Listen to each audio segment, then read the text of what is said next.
to another video of measurements. Sorry, मैंने measurements की playlist नहीं बनाई है क्योंकि मैं थोड़ा बिजी हो गया था मतलब. और sorry for the Friday video आई थी.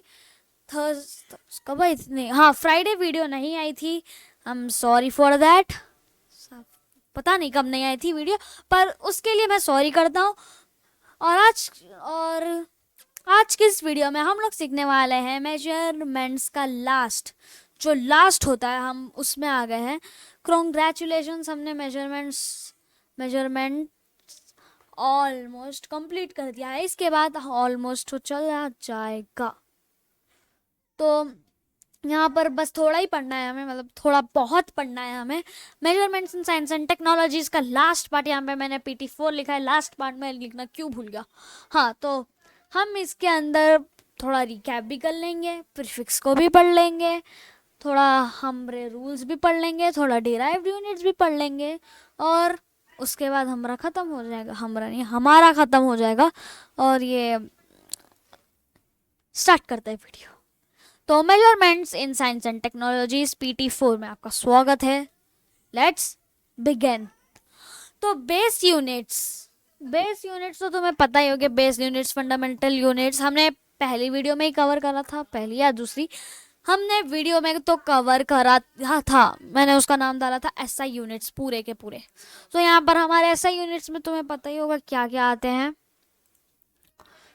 हमारे SI यूनिट्स में, मतलब बेस यूनिट्स में आते हैं मीटर, मतलब length, mass, time, electric current, क्या है भाई, क्या थर्मोडायनेमिक, टेम्परेचर और amount of substance and luminous intensity. मेरा थोड़ा प्रोनाउंसिएशन बेकार है.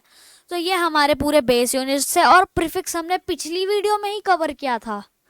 तो प्रीफिक्स, अगर तुम वो वीडियो देख के नहीं है तो हम पूरे का रिकैप करके हम आज एक नई चीज़ भी पढ़ेंगे ना, रूल्स क्या है. बस मैं रिकैप इसलिए कर रहा हूँ क्योंकि तुम्हें अच्छे से समझ है और क्या क्या मैं भूल गया था उसमें पढ़ाना. तो SI प्रीफिक्स तो तुम्हें पता ही होगा. मैंने पिछली वीडियो में ही समझाया था, क्यों नहीं पता है तुम्हें. हाँ, तो इसमें बड़ी वाली क्वांटिटीज़ का ही मैंने डाला है. किलो, मेगा, गीगा, टेरा, मिली, माइक्रो, नैनो, पिको, ये सब है. मतलब थोड़ा छोटे यूनिट्स भी डाल दिए मैंने. और यहाँ पर उनके कुछ एग्जाम्पल्स हैं. अगर तुम्हें ये शीट चाहिए तो कमेंट में डाल देना, मैं तुम्हें दे दूंगा. डेराइव्ड यूनिट्स में क्या है, डेराइव्ड यूनिट्स भी तुम्हें पता ही होगा, जो कि डेराइव्ड करके आते हैं. और यहाँ पर उनके कुछ एग्जाम्पल्स हैं, मतलब एग्जाम्पल्स नहीं, यहाँ पे उनके पूरे ही हैं. Newton, joule, what and Pascal ये ना, हाँ, पैस्कल. ये हमारे डेराइव्ड यूनिट्स होते हैं, मतलब नए नए आए हैं, मतलब हमारे नए घर में पैदा हुए हैं. ये हमारे होते हैं नए डेराइव्ड यूनिट्स. और हमारे रूल्स यहाँ ऊपर ही छूट गए. क्यों छूट गए? तो यहाँ पर हमारा फर्स्ट रूल है, symbol are case and sensitivity. For example M metre का होता है, ये इज डिफरेंट फॉर M जो कि मेगा का होता है. हाँ, वैसे मैं तुम्हें एक चीज़ बताना भूल गया.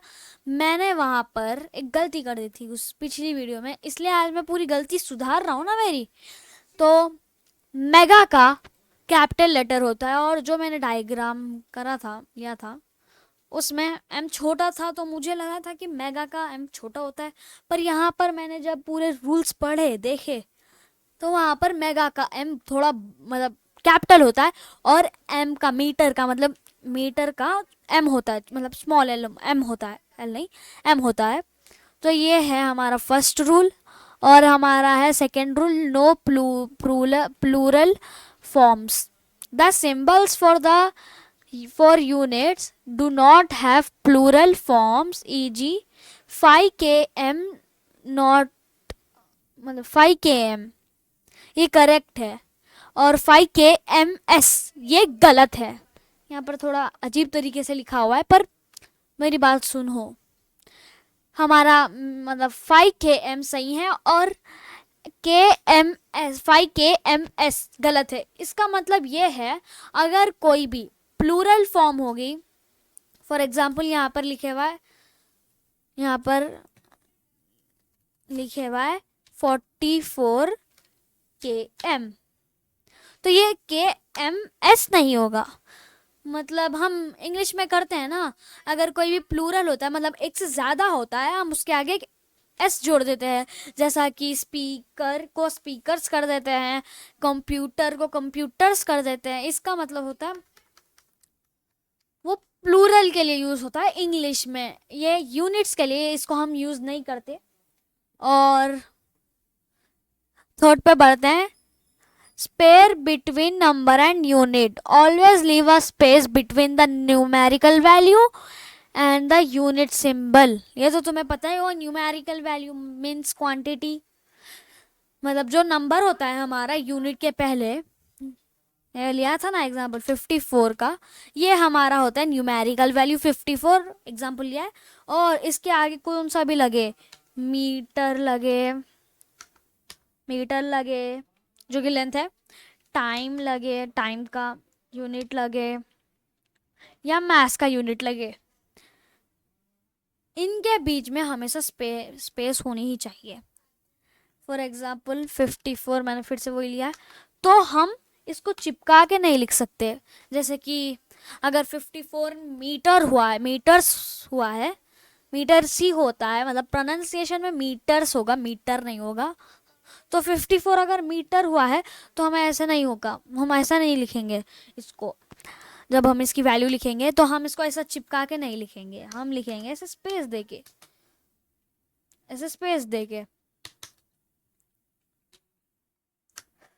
तो इसका एक्सेप्शन भी होता है हमारा, जो डिग्रीज होते हैं, डिग्रीज जैसे 90 डिग्रीज हो गए, यहाँ ऊपर पॉइंट नहीं आ सकता, इसलिए जो ये पॉइंट होता है हमारा वो ऊपर नहीं आ सकता इस कंप्यूटर में, इसलिए मैंने नीचे दिखाया, पर तुम ऊपर ही लिखना। तो हमारा जो डिग्रीज होता है, जैसे कि 90 डिग्रीज, 90 फ़ारेनहाइट्स, इनके बीच में हमें गैप नहीं देना है, इनके बीच में हमें गैप नहीं देना है, हमें इनको हमेशा चिपका के ही लिखना है। तो समझ में आ गया थर्ड का। और फोर्थ का देखते हैं, decimal makers. Use a period or comma as the decimal maker consistently throughout a document easy, मतलब ईजी मतलब एग्जाम्पल होता है 1.23 m या 1.23 m, हमें ऐसा लिखना पड़ेगा अगर हम ऐसा लिखने वाले हैं तो। बट नॉट बोथ, हमें ना ही कॉमा को एक साथ लिखना है, ना ही ये पीरियड को एक साथ। पीरियड कॉमा एक ही होता है ना, हाँ पीरियड कॉमा अलग होता है। पीरियड और कॉमा को हमें कभी भी एक साथ नहीं लिखना है, ये वहाँ पे लिखे हुआ है। यहाँ पे एग्जाम्पल फिर से दे दूँ क्या भाई, होना है क्या तुम्हें एग्जाम्पल? जैसे कि मैं यहाँ पर कुछ भी नंबर लिखूँगा 3 नंबर में, तो ये जो 5 है इसके बीच में हमेशा कॉमा होना चाहिए, मतलब पीरियड होना चाहिए, या दूसरा नंबर लिया है या 6 से आगे ये होना चाहिए कॉमा, ये दोनों हमें होना ही चाहिए। और इनके आगे अपनी वो लिख दो, क्या बोलते हैं उसको, यूनिट लिख दो, यूनिट लिख दो इनके आगे, कुछ भी जो आपको यूनिट डालना है वो लिख देना। तो ये हुआ है हमारा 5th रूल या 4th रूल, कौन सा रूल है ये भाई है, तो ये हमारा 4th rule. No combination with other units, SI units should not be combined with other unit system। ये बोल रहा है जो SI यूनिट होती है ये पूरे वर्ल्ड वाइड में फैली होती है, मतलब पूरा वर्ल्ड वाइड इसको यूज करता है सिवाय एक के, यूनाइटेड स्टेट्स। वो अलग अपनी यूनिट्स, मतलब वो अलग उसका सिस्टम बना बैठा है, जो कि मुझे नहीं पता कौन सा है, पर अलग है बना रखा। और हमारा ऐसा सिस्टम का ये मानना है हमें इस सिस्टम की चीज़ उस सिस्टम के साथ नहीं जोड़नी है, मतलब यूनाइटेड स्टेट की सिस्टम अलग है और हमारी एसआई सिस्टम की सिस्टम अलग है, तो इन दोनों को मतलब जुड़ाने की कोशिश मत करना। अगर आप ऐसा सिस्टम पढ़ लेते हो और आप ये कभी यूनाइटेड स्टेट में जाते हो, आपको मेजरमेंट करना है और आप वहाँ पर ऐसा यूनिट्स के ऐसा यूनिट को यूज़ करते हो वहाँ पे, तो आई एम सॉरी गाइस, आपका वो काम नहीं चलेगा, क्योंकि यूनाइटेड स्टेट्स की अलग होती है यूनिट्स वगैरह सब, और पूरे वर्ल्ड वाइड में अलग होती है। तो एक तरफ यूनाइटेड स्टेट्स और एक तरफ पूरा वर्ल्ड है। तो ये था हमारे कुछ रूल्स, और बाकी के तो तुम्हें पता ही है। ये डेराइव्ड यूनिट्स क्या हैं, प्रीफिक्स क्या हैं और बेस यूनिट क्या है। तो ये था हमारा last episode of measurements in science and technologies. मैं मिलता हूँ आपको किसी अगली वीडियो में किसी अच्छे मतलब नेक्स्ट टॉपिक के साथ। Bye bye.